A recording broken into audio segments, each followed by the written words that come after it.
बिना परमात्मा हुए परमात्मा होने की कामना अहंकार की कामना है।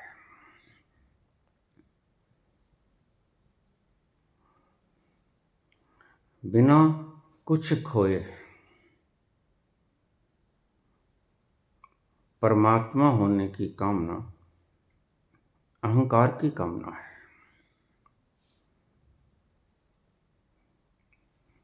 बिना कुछ बदले परमात्मा होने की कामना अहंकार की कामना है।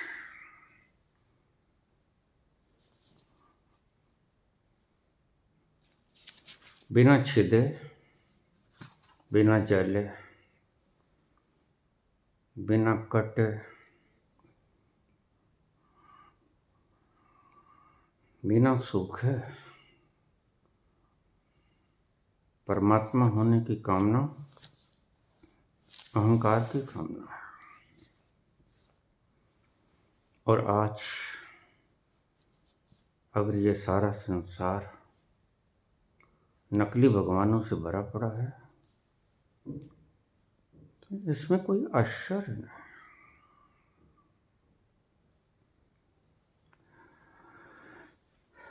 अच्छेद्यो एम देहायो एम क्लेद्यो अशोष्यव च नित्यः सर्वगता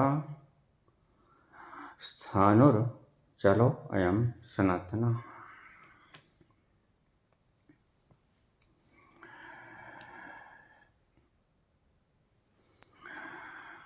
वह शरीरी काटा नहीं जा सकता, जलाया नहीं जा सकता, गीला नहीं किया जा सकता, सुखाया नहीं जा सकता। वह सदा से नित्य रहने वाला, सब में परिपूर्ण, अनंत स्थित स्वभाव वाला और अनादि है।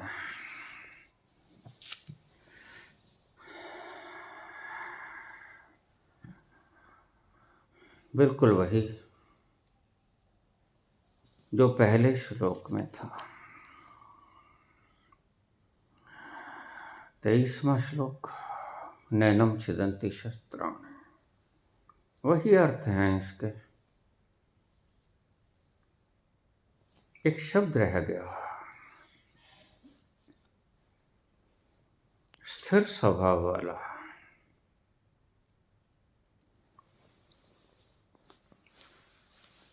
जो आवागमन नहीं करता, अचल ठहरा हुआ, परम ठहराव।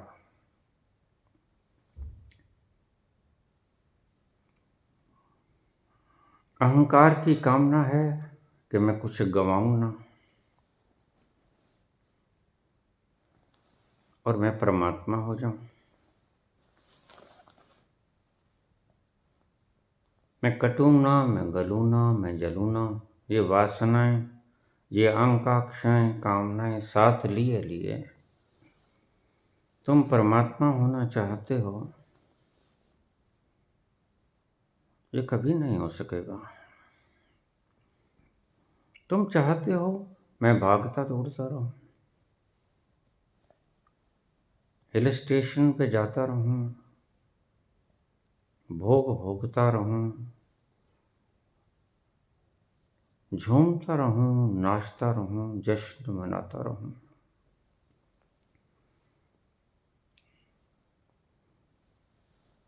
सब कुछ करता रहूं और परमात्मा हो जाऊं।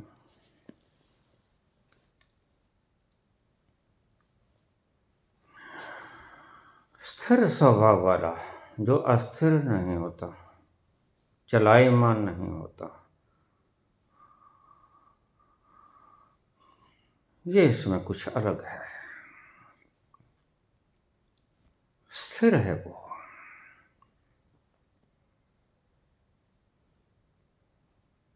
अहंकार स्थिर नहीं होता। गौर से समझना, अहंकार अस्थिर होता है।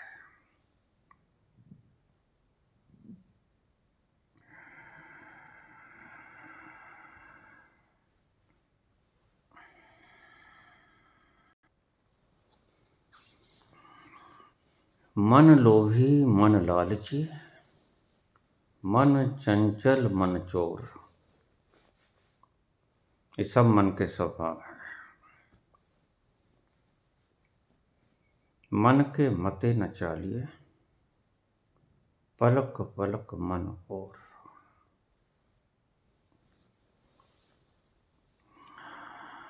तुम अगर दान भी करते हो, हैरान मत होना मेरी बात सुन के, तो लोभ के कारण करते हो। तुम्हारी बुद्धि इस बात को स्वीकार नहीं करेगी।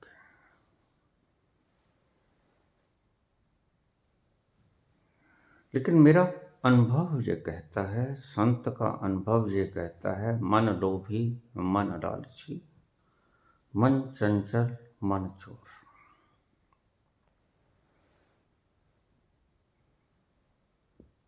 अगर अभी मन बरकरार है, गंदले पानी से युक्त मन मैला है, मन ठहरा नहीं। ध्यान रखना, मैं स्थिरता पे बात कर रहा हूं। अस्थिर मन लोभी होता है, अस्थिर मन लालची होता है, अस्थिर मन चंचल होता है, चोर होता है। कबीर कहते हैं, अस्थिर मन के पीछे लगना मत, क्योंकि ये पलक पलक मन और। अब कुछ और है, पल भर बाद कुछ और होगा। इसलिए तो लोग गुरु बदलते हैं।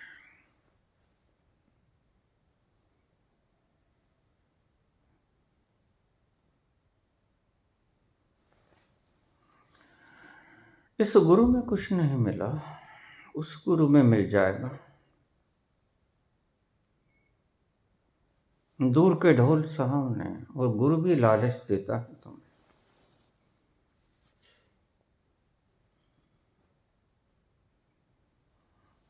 कैसे फंस जाओ उसके जाल में।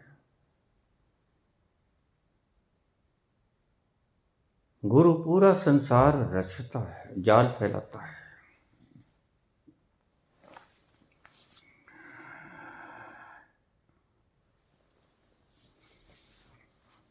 गुरु कौन, अधिकारी कौन है गुरु बनने का?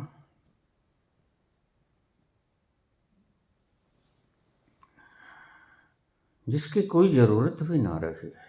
वासना छोड़ो, कामना छोड़ो, जिसकी कोई जरूरत भी ना रहे। वो जो चाहिए था, जिसके लिए भागदौड़ थी, जिसके लिए भटकन थी, जिसके लिए इस द्वार से उस द्वार, इस पहाड़ से उस पहाड़, इस मंदिर से उस मंदिर,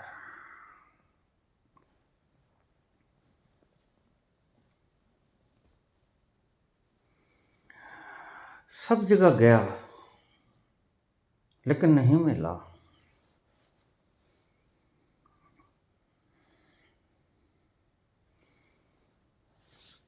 मंदिर मंदिर मूरत तोर, मंदिर मंदिर मूरत तोरी, फिर भी ना देखी सूरत तोरी। युग बीते कब आए मिलन की,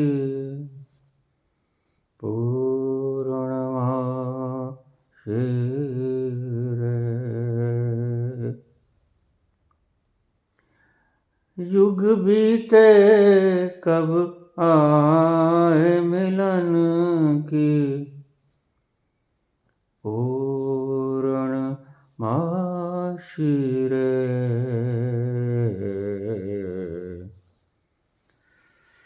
दर्शन दो घनश्याम नाथ मोरी अखियाँ प्यासी रे। मन मंदिर में ज्योत जला दे घट घट वासी रे। दर्शन दो घनश्याम नाथ। ये मन की ही खेल है, मन ही तुम्हें दौड़ाता है। और मन की कहीं तृप्ति हो जाए ये भूल जाना, मन कभी तृप्त नहीं होता, मन सदा अतृप्त रहता है। दूसरे शब्दों में कहूँ तो जब तक मन है तब तक अतृप्ति है। मन ऐसा गड़ा है जिसके नीचे से छिद्र है, जितना ऊपर से डालोगे तत्क्षण निकल जाएगा, गड़ा खाली का खाली।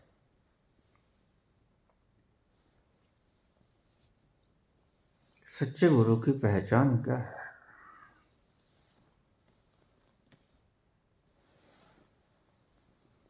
जिसकी वासनाएं खत्म हो गई ये नहीं, वो तो हो ही गई। जिसकी जरूरतें भी खत्म हो गई, जिसकी आवश्यकताएं भी ना बची, वो गुरु। अनशन तो तुम भी करते हो, लेकिन क्रोधवश करते हो। उस अनशन के पीछे क्रोध छिपा होता है।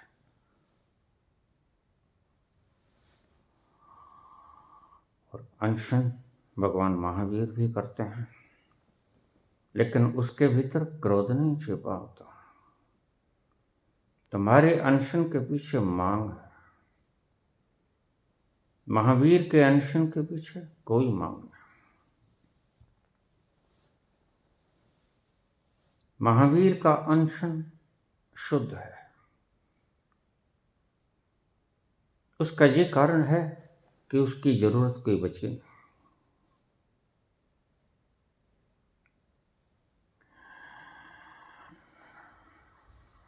तुम भूखे मरते हो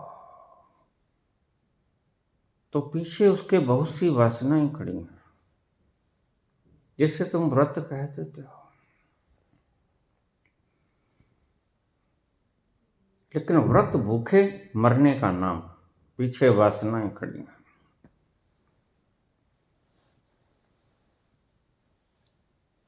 मुझसे भगवान कहा करते हैं कि भूखे मरने वाले इतनी आकांक्षाओं से भरे होते हैं,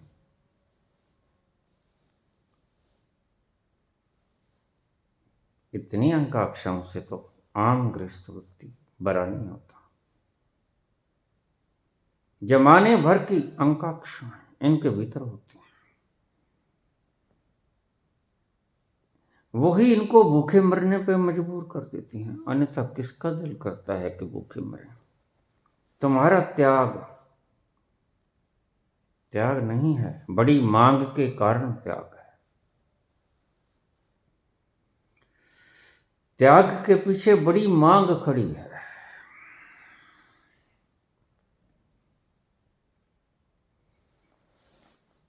और तुम दूसरों की तरफ देखकर बेचैन हो जाते हो।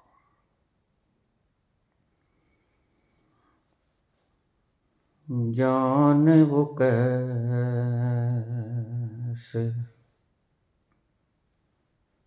लोग थे जिनके प्यार को प्यार मिला, हमने तो जब कलियां मांगी कांटों का हार मिला।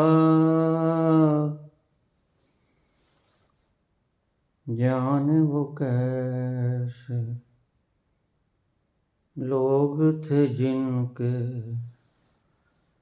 प्यार को प्यार मिला, हमने तो जब कलियां मांगी कांटों का हार मिला। जाने वो कैसे लोग थे जिनके प्यार को प्यार मिला, हमने तो जब कलियां मांगी कांटों का हार मिला।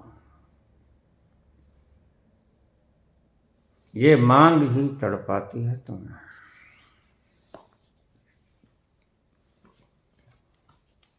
मांग तुम्हारे अधूरे होने का लक्षण है।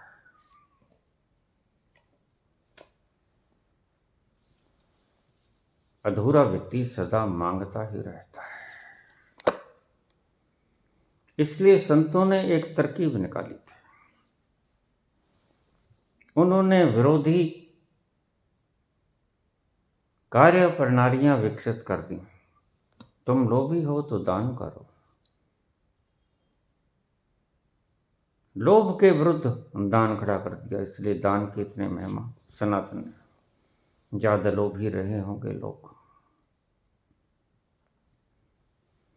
कामी हो तो ब्रह्मचर्य रखो,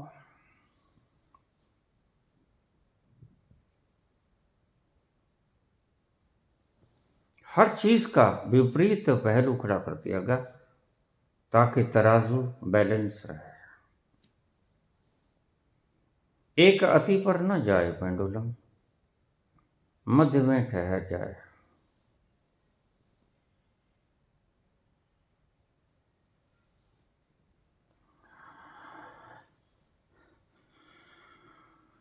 वह छिदता नहीं लेकिन तुम छिदने का डर पाले हो। वह जलता नहीं लेकिन तुम जलने से डरते हो। वह कटता नहीं, तुम कटने से डरते हो। वह मरता नहीं, तुम मरने से डरते हो। वह आनंद का भरा हुआ समुद्र है और तुम उसकी एक बूंद के प्यासे हो।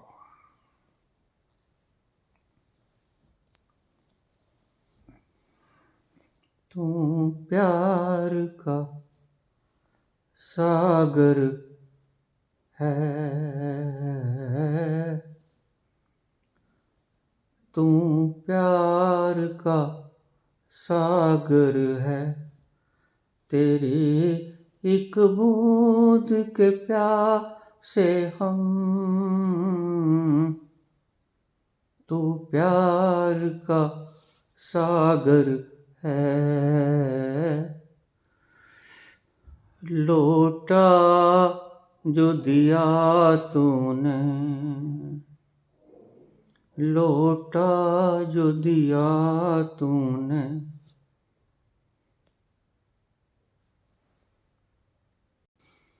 चले जाएंगे जहां से हम, चले जाएंगे जहां से हम।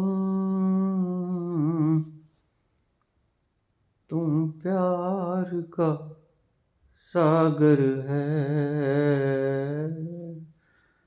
तुम प्यार का सागर है, तेरी एक बूंद के प्यासे हम। लौटा दो जिया, लौटा दो अगर तूने, जहां से चले जाएंगे हम। आनंद के बिना भी जीना क्या जीना होता है। टक्करें होती हैं।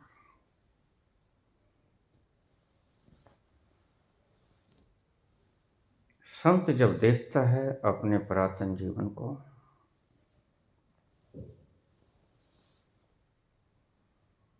तो बड़ा दुखी होता है।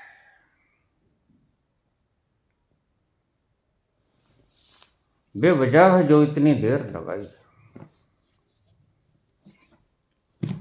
इतनी बात तो न थी। जब देखता है इतनी टक्करें मारी, कभी पर्वतों पे, कभी मंदिरों में, कभी मस्जिदों में, कभी गुरुद्वारों में, कभी एक गुरु के पास, कभी दूसरे गुरु के पास।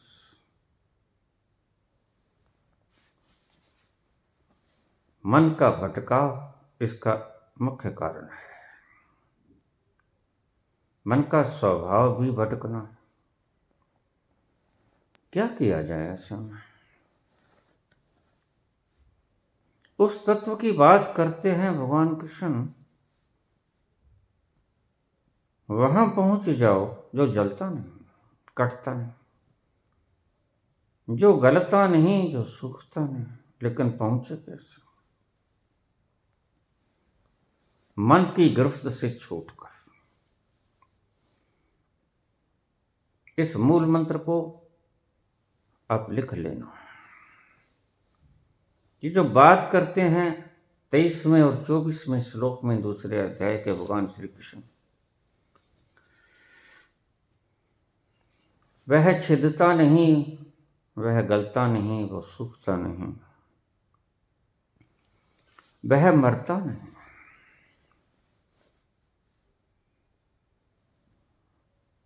आनंद स्वरूप है और तुम्हें आनंद की एक बूंद की चाहत है।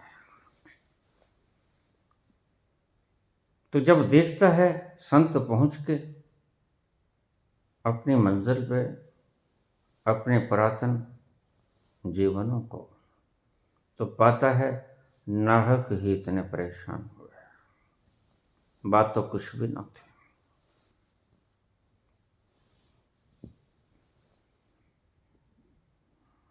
संत सोचता है कि मैं इतना क्यों भटका।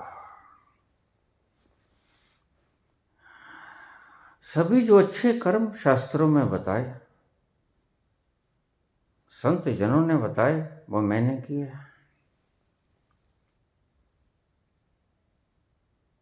मंत्र जप किया, तंत्र किए, सभी पुण्य किए, लेकिन फिर भी भटकता रहा।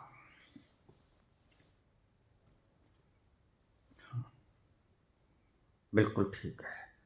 संत निचोड़ता है और अपने ही जीवनों से उस रस को पा लेता है जो हम फल को निचोड़ के रस प्राप्त करते हैं। संत अपने अनुभव से बोलता है और अपने पिछले जीवनों के अनुभव को निचोड़ता है। मैं इतना भटका क्यों, किस कारण से इतनी देरी हुई, और इस देरी को मैं औरों के ऊपर मरता रहा।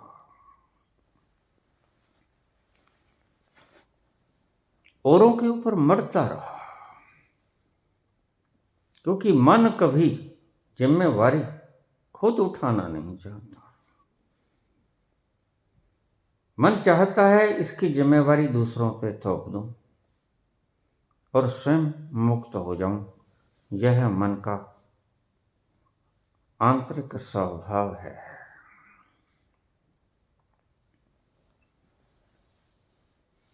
संत जब अपने पिछले जन्मों में जाता है, सभी जन्मों को तलाशता है, देखता है, रस निकालता है, तो एक चीज उससे मिलती है। निचोड़ता है, निचोड़ता है, निचोड़ता है, अर्क निकाल लेता है और इस तथ्य पे पहुंचता है कि किया तो मैंने सब कुछ भला,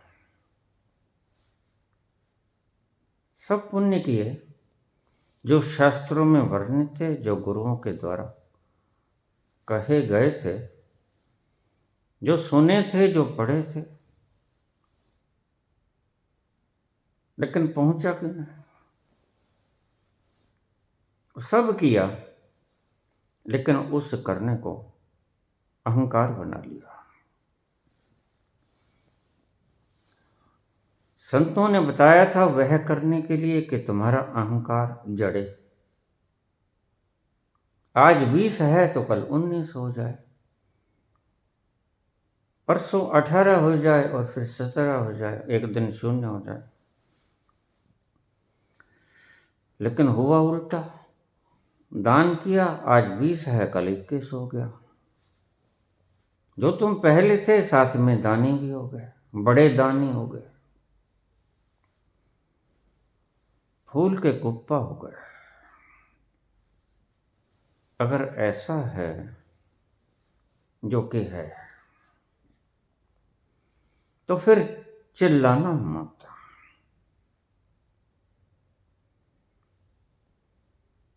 फिर किसी और को दोष मत देना। कृष्ण कहते हैं तुम्हारा यहां कुछ नहीं।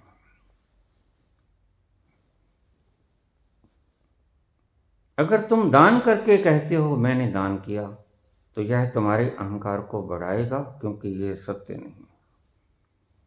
असत्य तुम्हारे अहंकार को बढ़ाता है, सत्य तुम्हारे अहंकार को तोड़ता है।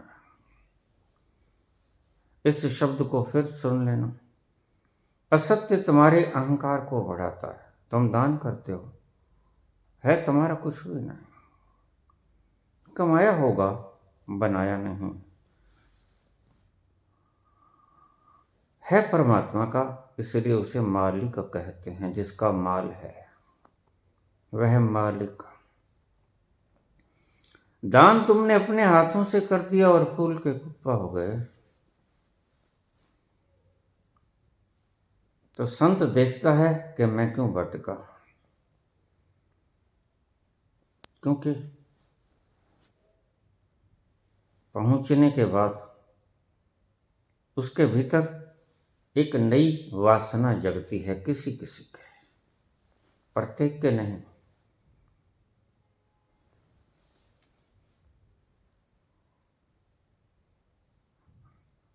लाख में से एक व्यक्ति के मन में करुणा जन्मती है, जो वासना है।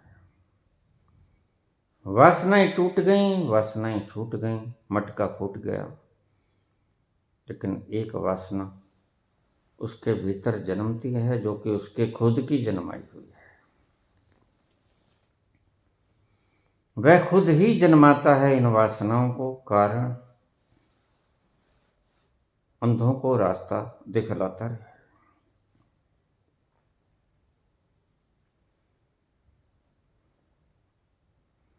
रामकृष्ण परमहंस अक्सर प्रवचन देते, बड़ा सुंदर प्रवचन होता है। संत का प्रवचन सुंदर ही होता है। अनुभवी का प्रवचन, मैंने कहा, उससे लिबड़ तिबड़ के आता है। ऐसे तो बोलने वाले बहुत हैं, ऐसे तो हूबहू तुम शब्दों को रटंत करके बोल सकते हो, कोई मुश्किल नहीं है।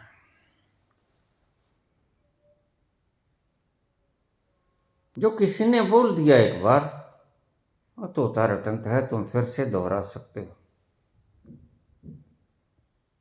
कोई मुश्किल काम नहीं है। ऐसे तोते जगह जगह बैठे हैं, लेकिन पहचान में आ जाते हैं, क्योंकि तोता कोई ना कोई बात ऐसी कह देता है जिससे पहचान में आ जाता है। तो रामकृष्ण परमहंस बोलते, बड़ा सुंदर बोलते, और संत जब बोलता है अपने अनुभव से बोलता है, और अनुभव से जो बोला जाता है वो अनुभव के तल से आता है, और अनुभव का तल आनंद से भरा पड़ा है। आनंद से भरा पड़ा है वो तल, वहां से लिबड़ तिबड़ के जो वाणी आती है वो तुम्हें भी अपने भीतर धकेल देती है। इसलिए तुम कहते हो बाबा बड़ा मजा आया। बाबा 3 घंटे बोल दिया करो। बोल दिया करूँगा भाई, लेकिन पूछो मेरे चैनल कंट्रोलर से तुम सुनते कितनी देर हो। अभी बामुश्किल 35 मिनट आप सुन पाते हो। सुन पाओगे 3 घंटे? मेरा बोला हुआ सिर्फ व्यर्थ ही चला जाएगा, इसका कोई उपयोग न कर पाएगा। इसलिए भला होगा कि 1-1 घंटा 3 बार बोलो।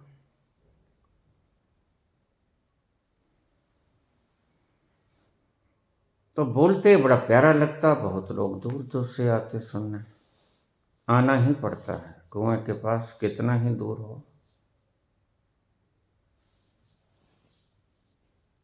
बस शर्त एक है कि प्यास लगनी चाहिए, जगनी चाहिए।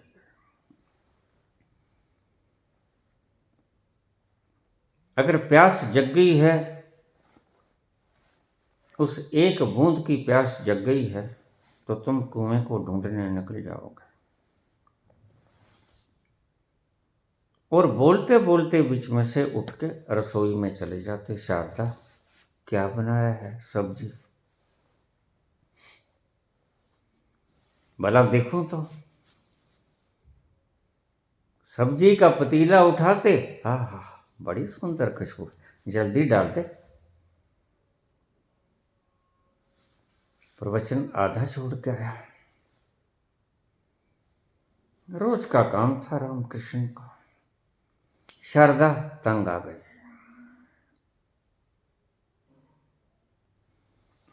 स्त्री लोक लाज को ज्यादा देखती है।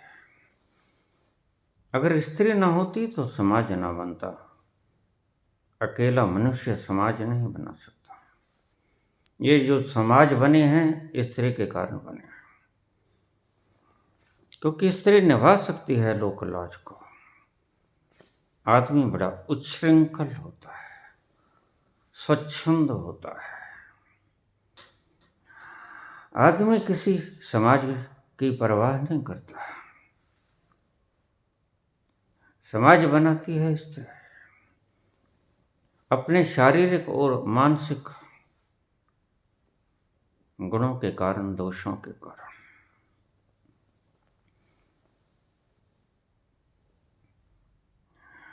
स्त्री समाज का बड़ा ख्याल रखती है। जो शारदा कहती, आप ये क्या करते हो? ब्रह्म चर्चा करते करते ब्रह्म अन्न चर्चा पे आ जाते हैं। ये शोभा नहीं देता। क्या शोभा देता है, क्या नहीं देता, रामकृष्ण अच्छी तरह से जानते हैं। परमात्मा की बात ही शोभा देती है। अगर इस मुख से निकल जाए परमात्मा की बात,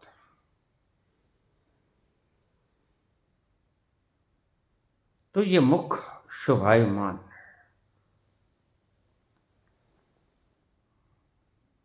लेकिन रामकृष्ण कहते तू जल्दी कर, तू बना के रखा कर। जब मैं बोलना शुरू करूं तू खाना बनाना शुरू कर दिया कर। मुझे भूख बड़ी लगती है। तेरी रसोई की जो खुशबू आती है, नहीं जाने उसमें क्या रस है। तू जल्दी से खाना डाल दे। मैं आधा पेट खा लूंगा, आधा फिर खा लूंगा। तू जल्दी कर।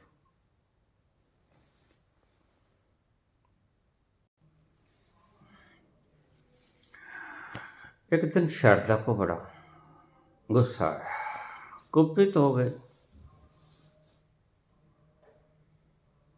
बोली आप रोज रोज यही कुछ क्या सोचेंगे लोग? ब्रह्म चर्चा सुनने के लिए आए। तुम्हें इतनी भी तसल्ली नहीं है, तुम भूख के ऊपर काबू पा लो थोड़ी देर। लोग क्या कहेंगे, कैसे संत हो तुम?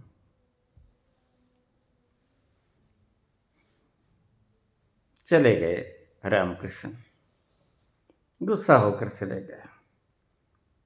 शारदा ने ऐसा समझा होगा, लेकिन संत गुस्सा नहीं होते।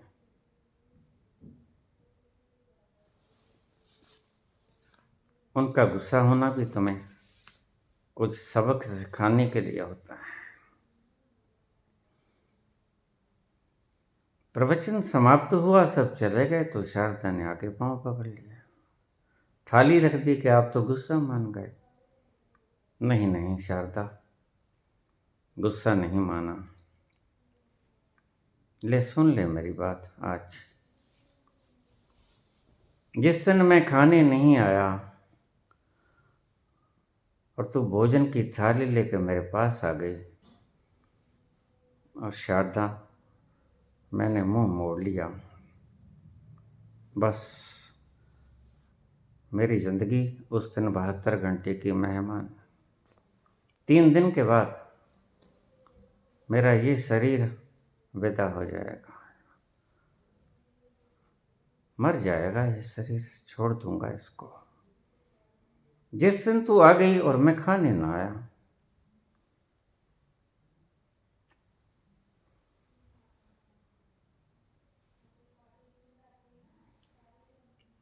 सिलसिला चलता रहा। शारदा भूल गई। एक दिन ऐसा वक्त आया, रामकृष्ण खाने के लिए नहीं आए। शारदा थाली लेकर गई और रामकृष्ण ने भोजन की थाली को देखकर मुंह मोड़ लिया। शारदा को फौरन याद आया,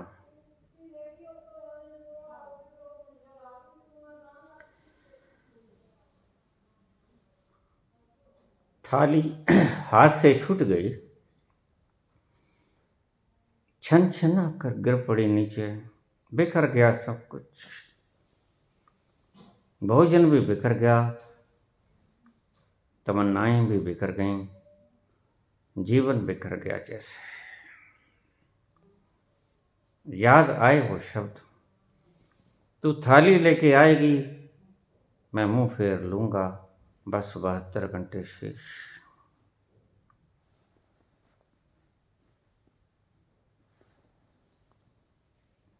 संत पुरुष किसी न किसी वासना से अपने आप को बांधे रखते हैं। मैं बुद्ध की बात कर रहा था, करुणा से अपने आप को बांध लिया। इस बहाने बंधे रहेंगे और कल्याण होता रहेगा। अति जरूरतमंदों का, ज्यादा भटके हुए लोगों का, जिनकी तमन्ना तो सही है, मार्गदर्शक नहीं मिलता।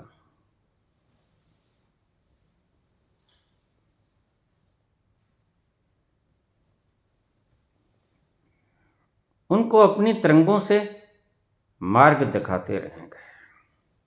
इसलिए मैंने तुमसे कहा, जब जरूरत हो मार्ग की और तुम्हारे पास गुरु ना हो, तो ये 3 शब्द बोल लेना, बुद्ध बुद्ध सदा उपस्थित रहेंगे तुम्हारे लिए। बुद्धम शरणम गच्छामि, धम्मम शरणम गच्छामि,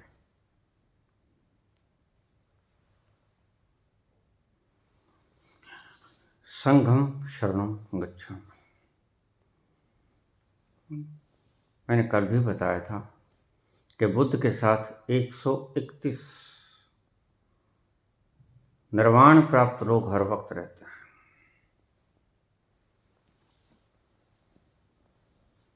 जब आप इन्हें पुकारोगे, क्योंकि सारे संसार में व्याप्त हैं, ब्रह्मांड में बिखरे पड़े मालिक हैं। जैसे ही तुम इन्हें पुकारोगे, आवाज में पुकार होनी चाहिए, दर्द होना चाहिए। बुद्धम शरणम गच्छामि, संघम शरणम गच्छामि,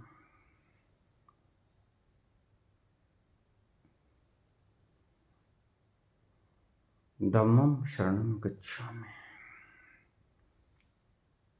ये फौरन आ जाएंगे। ये मैं क्यों बता रहा हूँ?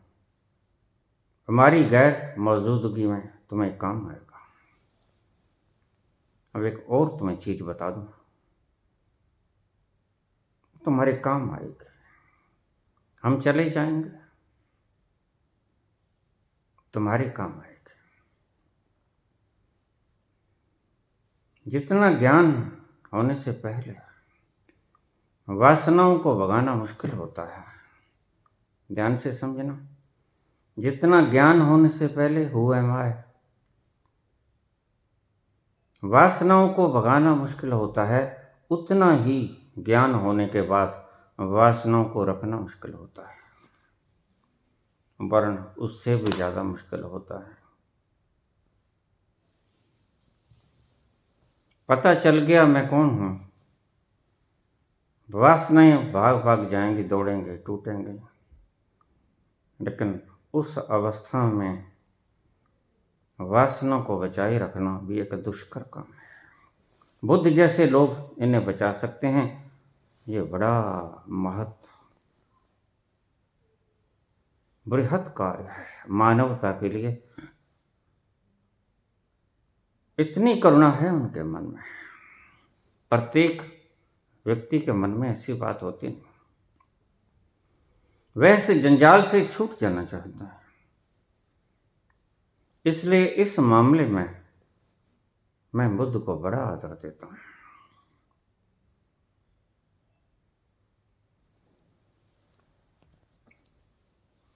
एक वासना को बचाए रखना अति दुष्कर है।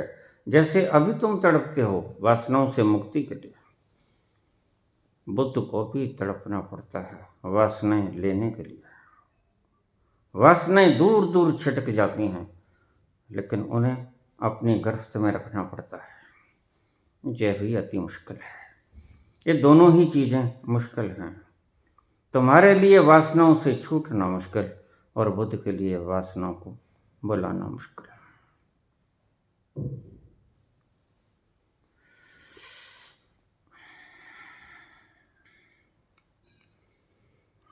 तुमसे कुछ भी करवा लो, सब दान करवा दोगे, बलिदान तक देने को तैयार हो जाओगे,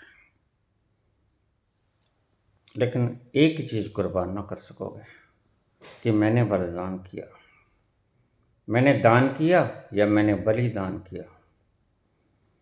ये न छोड़ पाओगे, और यही जड़ है तुम्हारे दुख के।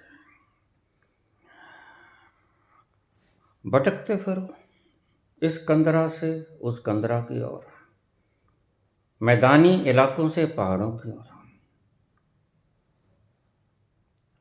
वनों में जाओ,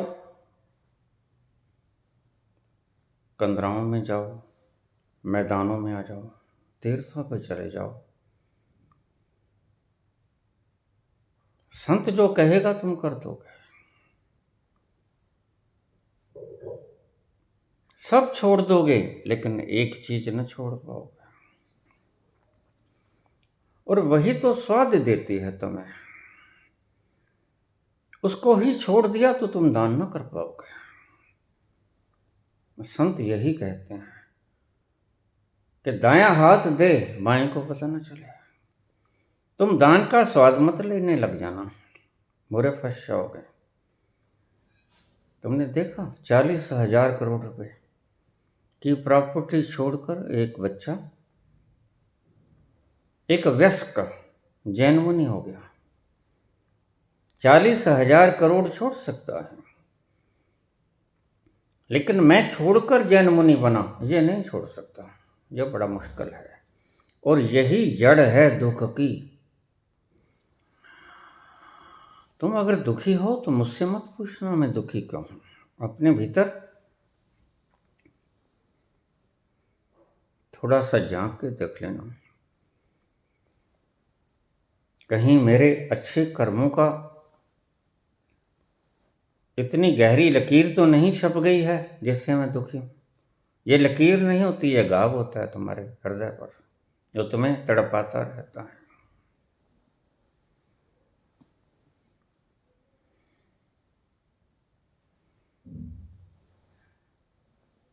40,000 करोड़ तुम छोड़ सकते हो, लेकिन मैं 40,000 करोड़ दान कर कर जैन मुनि हो गया, मैं लात मार के आ गया, ये नहीं छोड़ सकते। यह मैं को बड़ा फुलाएगा। क्या है, लोग 5-4 लाख छोड़ के आ जाते हैं, 5-4 करोड़, हमने 40,000 करोड़ छोड़ दिया। और यही तो छोड़ना था, 40,000 करोड़ तो रख लेते। कृष्ण ने सब कुछ रखा, कुछ ना छोड़ा, बस ये छोड़ दिया। जो छोड़ने की चीज है वो छोड़ दी। और तुम अगर दुखी हो तो अपने भीतर जाति मार लेना। कहीं ऐसा तो नहीं कि तुम अपने अच्छे कर्मों के गुलाम हो गए हो, अपने बुरे कर्मों के गुलाम हो गए हो, उनके पश्चाताप में उलझ गए हो और अच्छे कर्मों का स्वाद चख रहे हो। बस फिर दुख सही है तुम्हारा, तुम दुखी सही हो। और दुख भटकाता है, दुख भटकाता है, दुख ठहराता नहीं। तुम्हारा ही किया हुआ पुण्य, तुम्हारा ही किया हुआ पाप तुम्हें भगाता है, अगर उसके भीतर मैं आ गया तो कृष्ण कहते हैं तू इनका वध कर दे, भीष्म पितामह के आर पार तीर निकाल दे, शरशैया पे लटा दे इसे। और अर्जुन कहते हैं कि मैं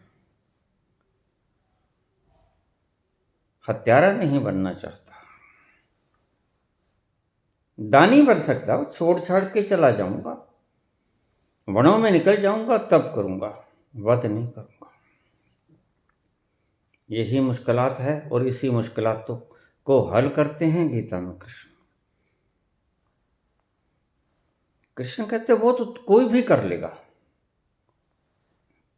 जो तुम करना चाहता है भगोड़ा बनना, वो तो कोई भी भाग जाएगा।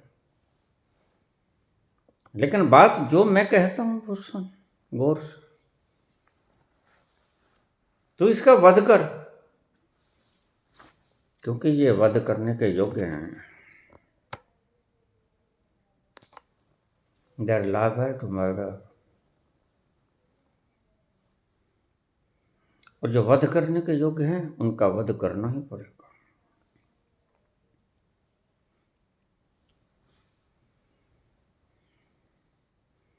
ये मत देखना कि मैं दुखी हूं, मैं क्यों दुखी हूं, दूसरे के ऊपर मरना मत।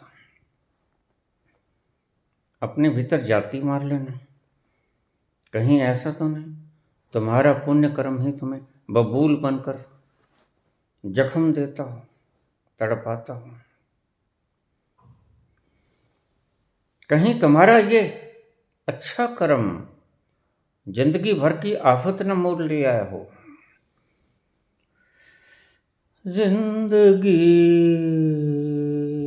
भर गम जुदाई का मुझे तड़पाएगा, जिंदगी भर गम जुदाई का मुझे तड़पाएगा।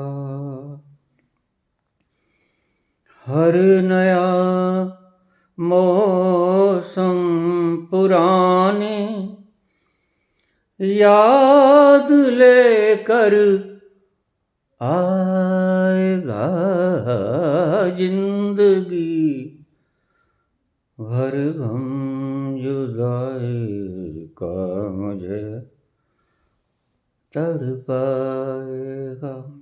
कहीं ऐसा तो नहीं ये छोड़ा हुआ नासूर बन गया हो,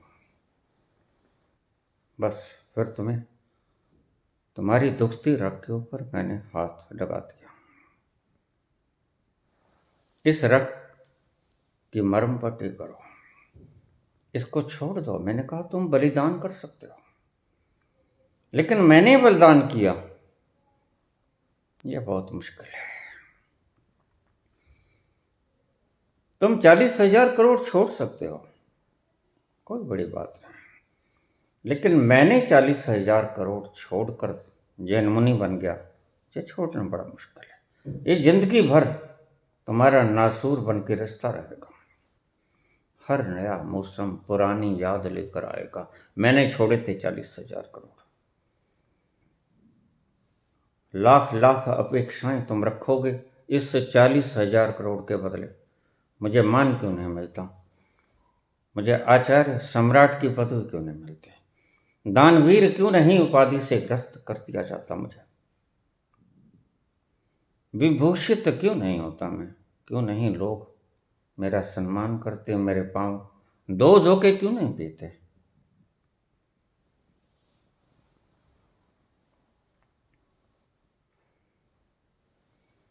कृष्ण कहते हैं,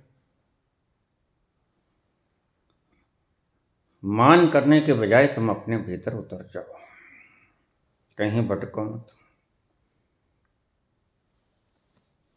कुछ भी किया उसको याद मत करो। करना धरना सब यहीं रह जाएगा और कोई पता नहीं। बस उसकी याद तुम्हारे संग रहनी चाहिए। उजाले अपने यादों के हमारे साथ रहने दो। उजाले अपनी यादों के हमारे साथ रहने दो। न जाने किस घड़ी इस जिंदगी की शाम हो जाए।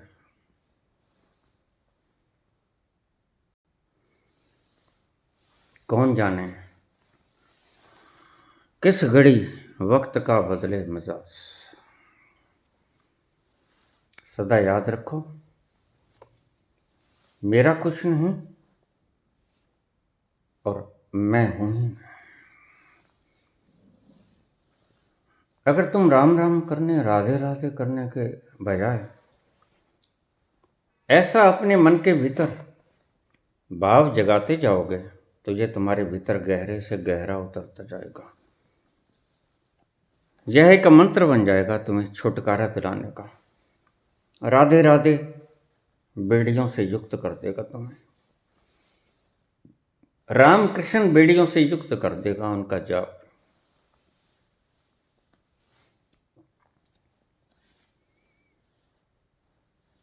याद ही करना है, स्मरण ही करना है तो स्मरण करो, मेरा यहाँ कुछ नहीं। और खंगाल के देख लो तुम्हारा यहाँ है क्या। फॉर द टाइम बीइंग तुम्हारा होता है। कहाँ जाते हैं वो पल जब तुम रुड़ के धराशायी हो जाते हो। धरती पे गिर जाते, धराशायी हो जाते, कहाँ जाते वो पल। मृत्यु तुम्हें एक सत्य से परिचित करवा देती है कि तुम्हारा कुछ नहीं था, तुम्हारा सोचा सब गलत था।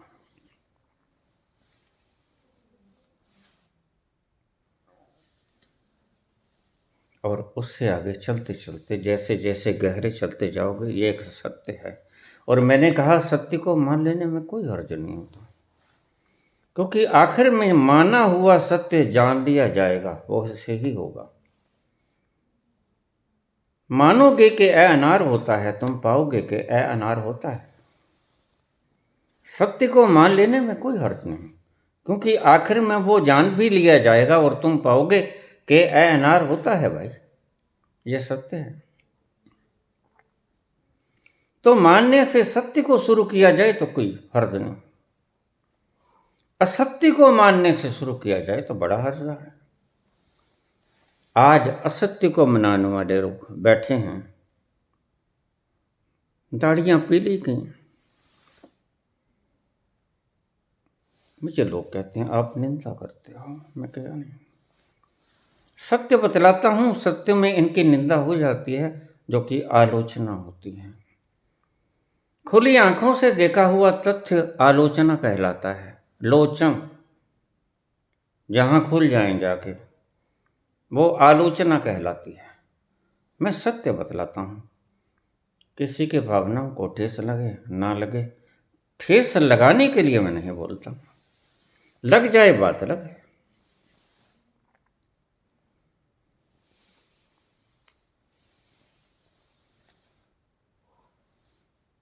भगवान कृष्ण कहते हैं वहां पहुंच जाओ, सब कुछ छोड़ छाड़ दो, तुम्हारा यहाँ कुछ है नहीं, याद करना है तो इसे करो, रेपिटेशन करनी है तो इसकी करो, क्योंकि ये सत्य है। रिपीटिशन करनी है तो अल्लाह, वाहेगुरु, राम, राधा इनकी मत करो। रिपीटिशन करनी है तो मेरा यहाँ कुछ नहीं, यह बिल्कुल सत्य है, और मैं नहीं हूँ, यह बिल्कुल सत्य है। आखिर में तुम यही पाओगे। कहाँ रह जाते हो तुम आखिर में? तुम्हारी तो यादें भी मिट जाती हैं। भरपूर कोशिश करते हो जिंदा रहते कि मेरा नाम अमर हो जाए। किसका अमर रहा है? किसी का नाम अमर नहीं रहा कभी।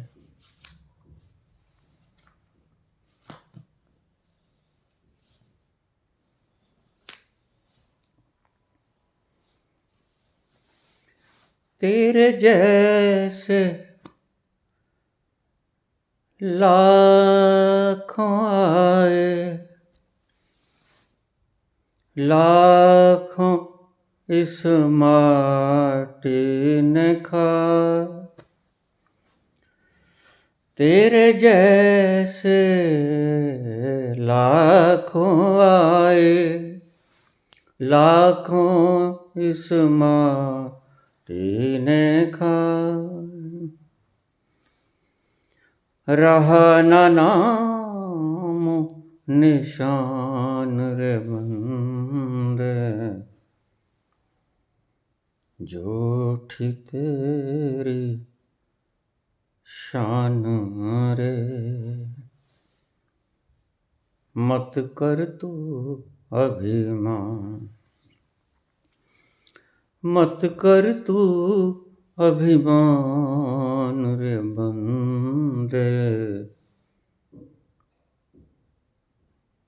मत कर तू अभिमान। कितने आए, कितने चले गए, कितने के कपाल टूट गए, कितनों के कपाल टूट जाएंगे, तुम्हें होश कब आएगा? जागो, जागो, सवेरा कब का हो चुका, फिर से रात होने वाली है, और अगर अब न जागे तो रात का अंधेरा फैल जाएगा, ये सूरज अस्त हो जाएगा। रात घनी घनी होती चली जाएगी, अमावस्या की रात है।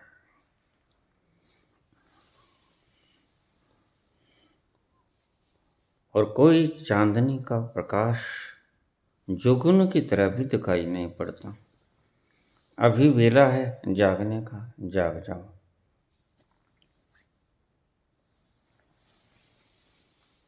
याद करना है तो सत्य को याद करो। तुम्हारा यहाँ कुछ नहीं, और तुम यहाँ हो नहीं। देखिए, ध्यान से समझना। उपनिषद में लिखा, संत सभी कहते, शास्त्रों में लिखा, ईशावास्यमिदं सर्वम यत् किंच जगत्याम जगत। ध्यान से समझना मेरी बात को, थोड़ी गहरी है पर तुम्हें उस तल पर ले जाएगी अगर गौर से समझ लिए। ईशावास्य उपनिषद कहता है कि ईशावास्यमिदं सर्वम यत् किंच जगत्याम जगत। ईश्वर इस जगत के कण कण में व्याप्त है। जरा मुझे जवाब देना इस बात का, अगर ईश्वर ही इस जगत के कण कण में व्याप्त है तो तुम कहाँ रह गए भाई? बिन नावे नाही को ठाम, कोई ठाम नहीं जहां वो नहीं, तो फिर तुम कहाँ रह गए?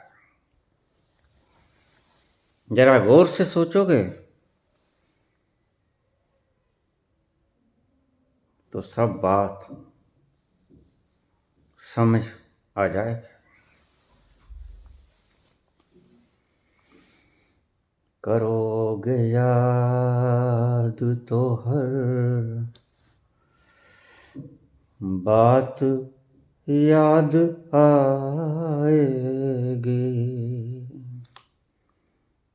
करोगे याद तो हर बात याद आएगी, गुजरते वक्त की हर मौज ठहर जाएगी, करोगे याद तो हर बात याद आएगी। थोड़ा याद करो, अगर ईश्वर ही है तो तुम कहाँ हो? तुम्हारा ठोर ठिकाना कहाँ है?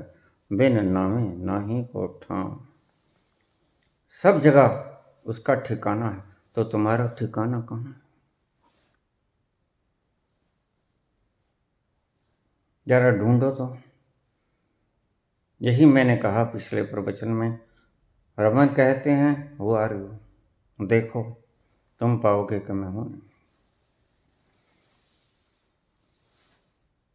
संत कहते हैं नो दाय सेल्फ, जानने तो निकलो, जिन खोजा तिन पाया, गहरे पानी बैठ। मैं वपूरा बूढ़न डरा, गयो किनारे बैठ। जरा खोजो तो, खोजने से मिलेगा, और खोजने से मिलेगा और पाओगे तुम हो नहीं। तुम हो नहीं तो संतों के ये वचन साकार हो जाते हैं, अगर तुम हो तो संतों के ये वचन बेकार हो जाते हैं। या तो तुम सत्य हो या संत सत्य हैं। अगर तुम हो तो ईश्वर इस जगत के कण कण में नहीं। अगर ईश्वर इस जगत के कण कण में व्याप्त है तो फिर तुम नहीं हो पक्का। सत्य को नग्न आंखों से देख लेना शुभ होता है, और सत्य को पूर्ण हृदय से स्वीकृत कर लेना बड़ा शुभ होता है। देख ही लो, रमन जो कहते हैं वो आर यू। तुम हो कौन? तुम हो भी कि नहीं हो? मेरी इस बात का दिमाग में रखकर प्रश्न घर चले जाना और बताओ तुम हो कौन? अगर ईश्वर ही है सब जगह, फिर तुम कहाँ? Where are you?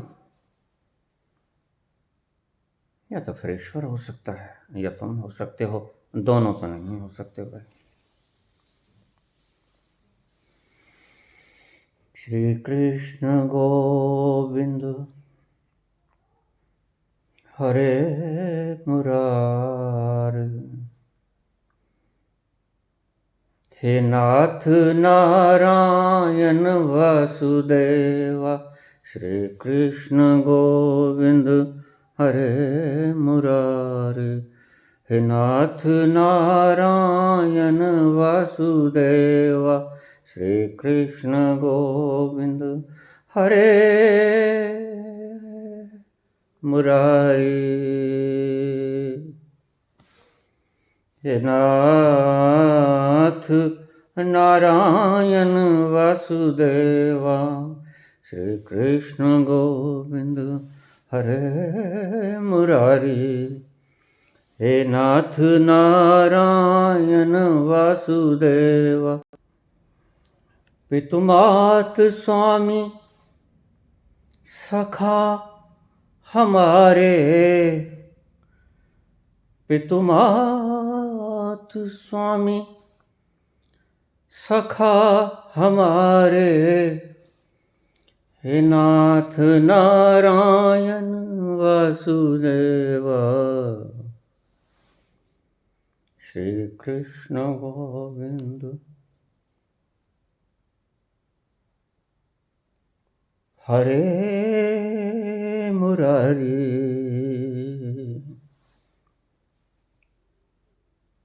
Hare Murari,